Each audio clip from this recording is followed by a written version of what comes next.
Hello, we are Group 6, and welcome to our Calc 3 presentation focusing on mapping the Chicxulub meteor impact. 66 million years ago, the Chicxulub meteor impacted the Earth with enough force to end the age of the dinosaurs. Although this impact left a scar on Earth's history, the meteor itself, made up primarily of ice particles, doesn't remain today, and the crater eroded into the sea. However, what remains on the Earth is a thick layer of debris in the fossil record, which records the Cretaceous-Paleogene boundary.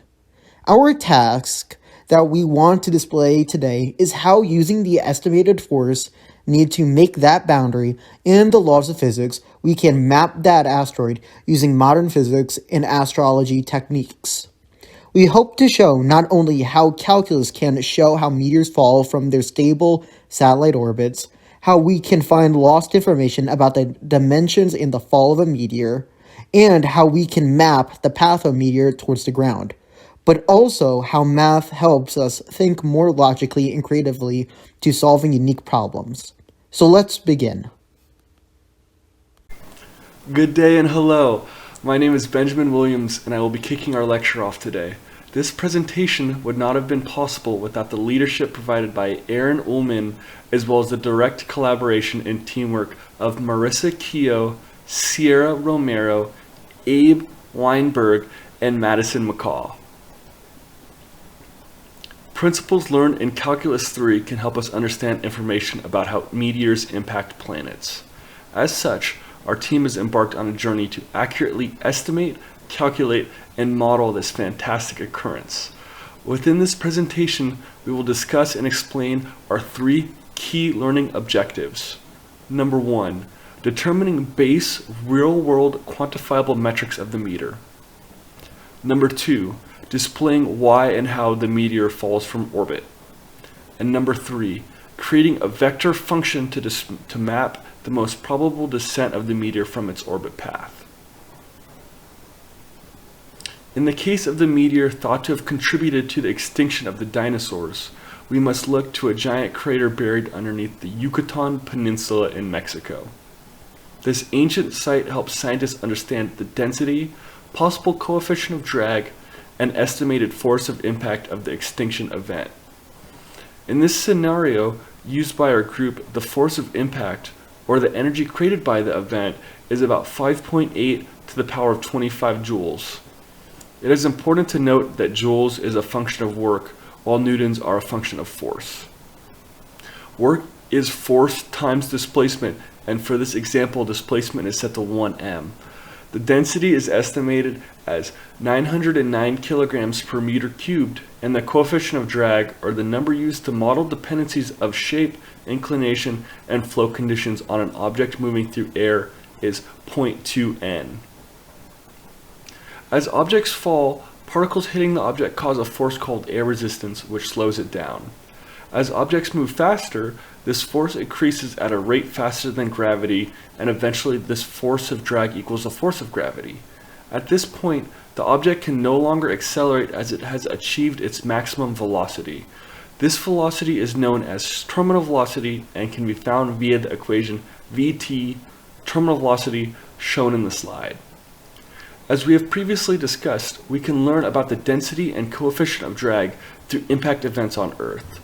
We also know that gravity on Earth is about 9.81 meters per second squared, but we still do not know the meteor's mass and area. This is where we can employ principles of Calculus 3 to determine the terminal velocity, area, and mass. Understanding that area and mass are related to the value of the radius, and terminal velocity and mass are related through Newton's second law of motion, where mass times terminal velocity equals force of impact, which we can also find from preserved evidence at the impact site. If we treat our radius r like a parameter, we can relate m and a by solving for r. The equation you will ultimately come up with follows the parameter form, and by using r to eliminate variables from both the terminal velocity and the force of impact equations, you'll be left with a solvable problem. Now that I've explained the basics, I will be handing the presentation to Marissa, who will walk us through the complexities of Part 1. In order to find the terminal velocity of the meteor, the first thing we should do is plug in our known variables. That leaves us with an equation in terms of m and a, which we can luckily relate through functions of area and mass. In order to get our mass equation in terms of r, we must plug in our volume equation and our value for density. Now that both equations are in terms of r, we can plug it back into our terminal velocity function in order to get a function with a single parameter r. After canceling out r squared and pi, that leaves us with an equation of the square root of 32.667 r. Now that we've defined both our mass equation and velocity equation with parameter r, we can plug those into our force of impact equation to find our radius.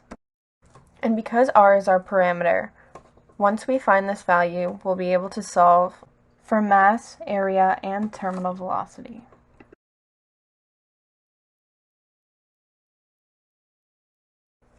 In this next step, we use algebra to isolate r, where we ultimately get 6.9493 times 10 to the 42nd equals r to the 7th. And after taking the 7th root of both sides, we find a radius of 1,319,000.126 meters. Now that we have our radius, we can refer back to our area and mass equations, which are already in terms of r, to find those values as well.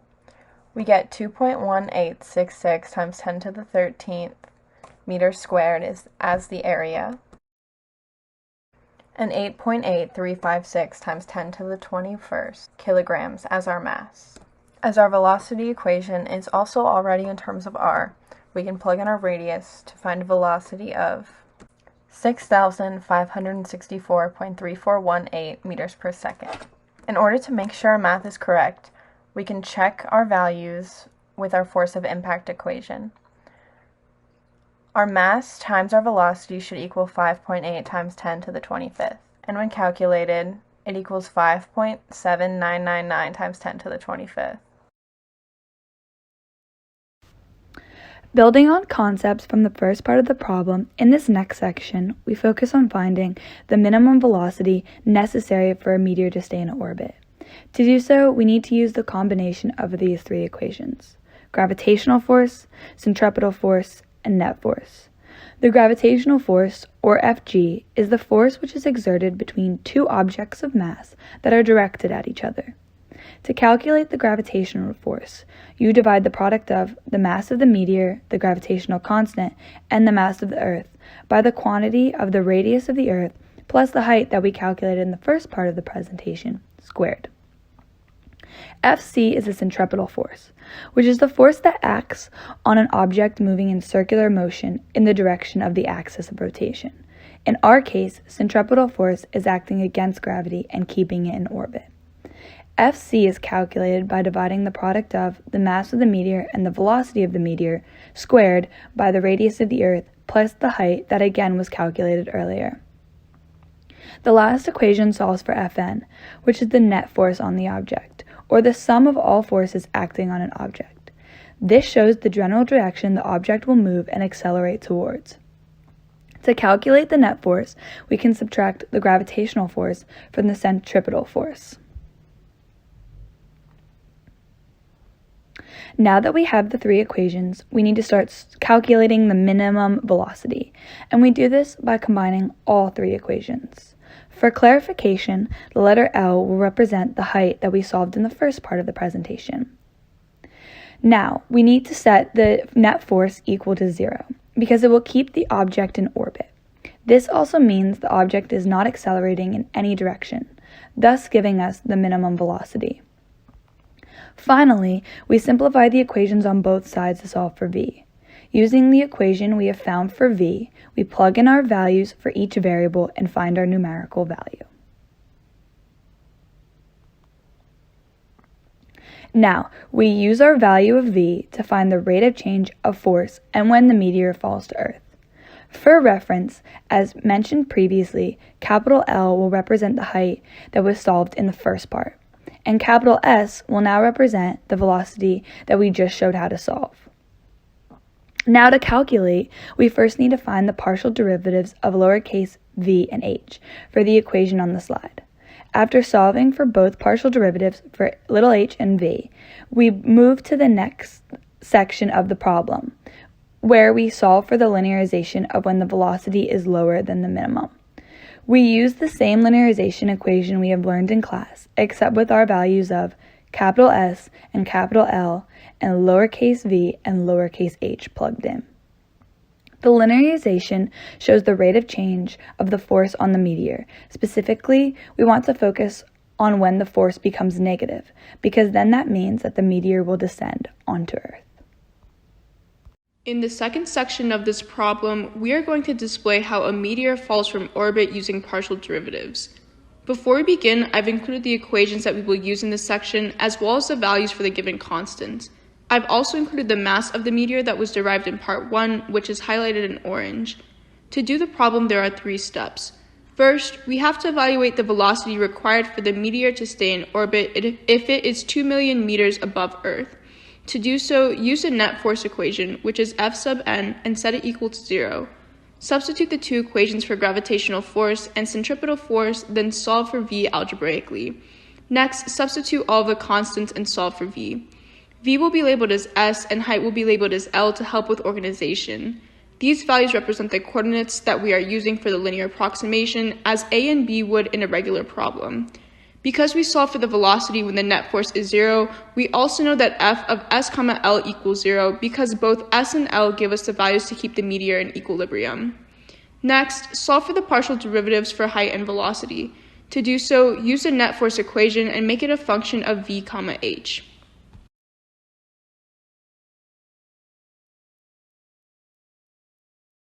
Lastly, we can use linear approximation for the net force acting on the meteor given changes in the problem.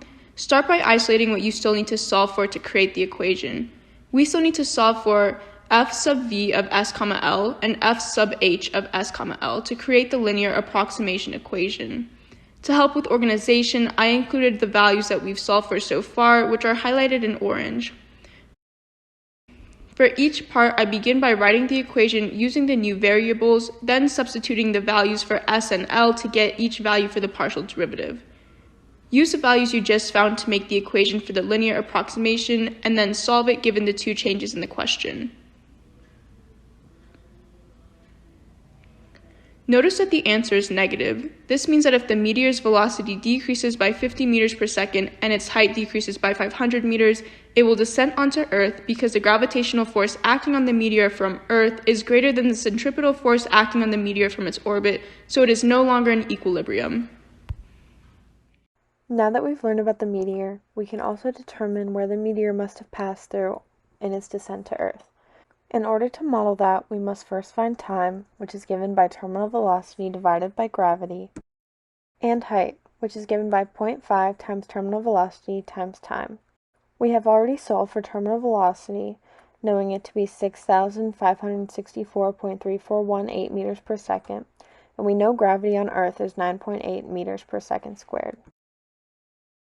Now the only thing we must do to find time is divide our velocity by our gravity.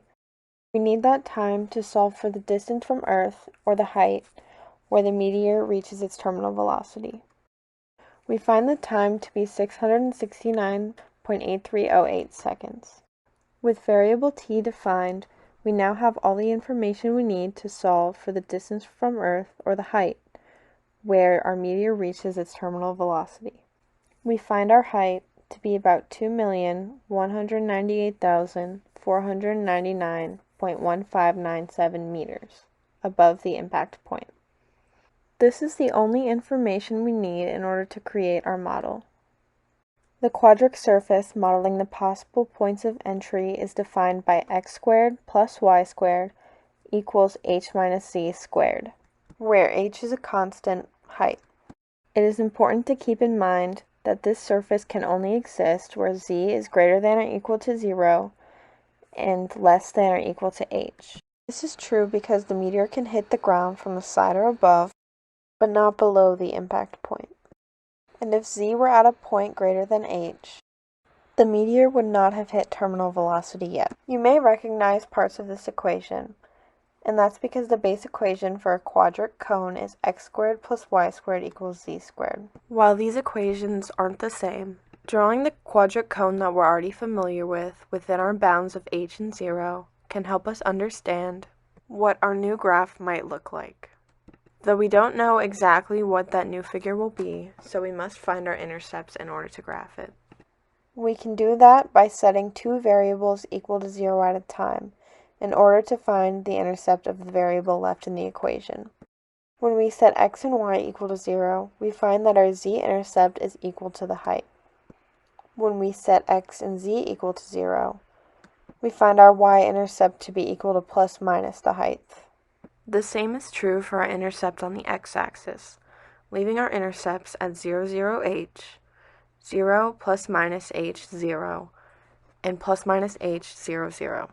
With our intercepts defined, we can now graph the quadric equation that shows the possible points the meteor must have crossed before hitting the impact point. We are left with an inverted cone, where the radius and height are both h. Our equation has allowed us to reflect the graph and translate it up the z-axis by a factor of h. But in order to model this on the surface of the Earth, there are some important things we must take into account. Because the Earth is curved, the bottom of the cone will live on a plane that is tangent to the point of impact. That impact point is represented by the origin of our graph. Now that we've mapped out our axes, we can begin to plot out the intercepts that we've already calculated. We know our z-intercept equals h, which we calculated to be about 2.198 million meters. We also know our x and y intercepts to be plus minus 2.198 million. Because every point on the cone is equidistant to the origin by a factor of h, if the meteor was going in a straight line, it would have to pass through any one of the points along this surface in order to reach the terminal velocity and the point of impact. Therefore, we can use our understanding of quadric surfaces to help map where the meteor must have went through to hit its impact point.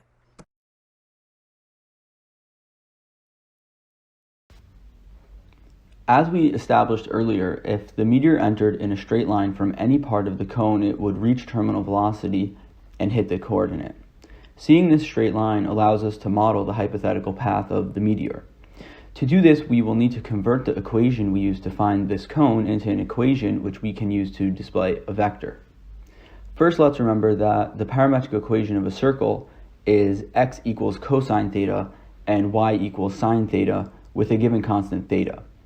We also know the radius of a circle changes, so then radius is dependent on the value of z. To display the height, we can set z equal to the constant d. That then gives us a medium to find the radius, so now the radius of the circle can be displayed as h minus d.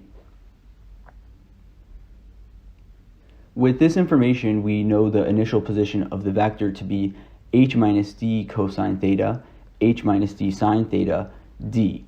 Now, to put this into a vector form, we can utilize the value of t. The easiest way of creating an equation for this vector to reach the impact site at the origin is to set the magnitude as the negative of the initial position, and to only model the coordinate from time equals 0 to time equals 1. We can model this in the standard vector form using initial position minus magnitude times t, with the vector xyz equals vector h minus d cosine theta minus h minus d cosine theta t, h minus d sine theta minus h minus d sine theta t, d minus dt. To place this into the parametric equation of the line, separate the standard vector to have x equals h minus d cosine theta minus h minus d cosine theta t, y equals h minus d sine theta minus h minus d sine theta t, and z equals d minus dt. Remember, for each individual vector, we can only solve the value from the starting point. This individual starting point can be found with the coordinates d for its height on the z-axis and theta for its angle on the xy axis. Although d and theta can vary, they function like constants when using the vector. Using this information, we can graph the hypothetical vector that arises from d equals 1 million and theta equals 225 degrees.